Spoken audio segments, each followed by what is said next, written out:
తమిళనాడులో కరూర్ తొక్కిసలాటపై సిబిఐ విచారణ వేగవంతం చేసింది. ఈ నెల 12న సిబిఐ విచారణకు హాజరు కావాలంటూ టీవీకే అధినేత విజయ్కు నోటీసులు ఇచ్చింది సిబిఐ. తొక్కిసలాటకు సంబంధించిన కారణాలపై హీరోను ప్రశ్నించనుంది.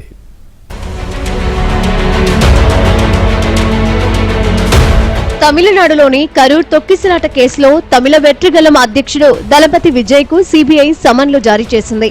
ఈ నెల 12న విచారణకు రావాలని ఆ నోటీసుల్లో పేర్కొంది. ఢిల్లీలోని సిబిఐ కేంద్ర కార్యాలయంలో విజయ్ హాజరు కావాలని సిబిఐ నోటీసుల్లో పేర్కొంది. ఈ కేసులో తొక్కిసలాటకు సంబంధించిన కారణాలపై విజయ్ను సిబిఐ ప్రశ్నించనుంది.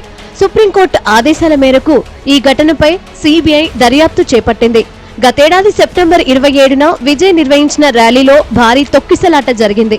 ఈ ప్రమాదంలో 41 మంది మృతి చెందగా 60 మందికి పైగా గాయపడ్డారు. కేవలం 10,000 మంది సామర్థ్యం ఉన్న ప్రదేశానికి సుమారు 30,000 మంది తరలి వచ్చారు.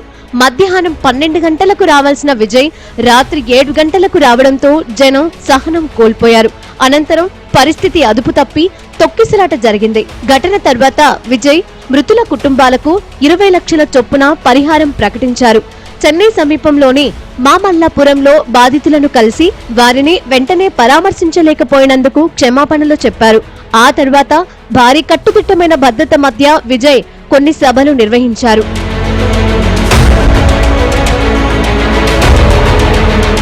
కరూర్లో జరిగిన తొక్కిసలాట ఘటనపై సిబిఐ విచారణకు ఆదేశించాలని టీవీకే కోరగా మద్రాస్ హైకోర్టు అందుకు నిరాకరించింది. ప్రత్యేక దర్యాప్తు బృందం ఏర్పాటు చేయాలని హైకోర్టు ఆదేశించింది. అప్పట్లో తమిళనాడు ప్రభుత్వం మాజీ న్యాయమూర్తి నేతృత్వంలో కమిటీని ఏర్పాటు చేసింది. అయితే హైకోర్టు తీర్పును టీవీకే సుప్రీంకోర్టులో సవాల్ చేసింది. కరూర్ తొక్కిసలాట ఘటనను సిబిఐకు ఇవ్వాలంటూ సుప్రీంకోర్టులో వాదనలు వినిపించారు. దీంతో ఘటనపై సిబిఐ దర్యాప్తునకు సుప్రీంకోర్టు ఆదేశించింది. సిబిఐ దర్యాప్తు పర్యవేక్షణకు సుప్రీంకోర్టు మాజీ న్యాయమూర్తి జస్టిస్ అజయ్ రస్తోగి నేతృత్వంలో 3 సభ్యుల కమిటీ ఏర్పాటు చేస్తూ ధర్మాసనం ఉత్తర్వులు జారీ చేసింది.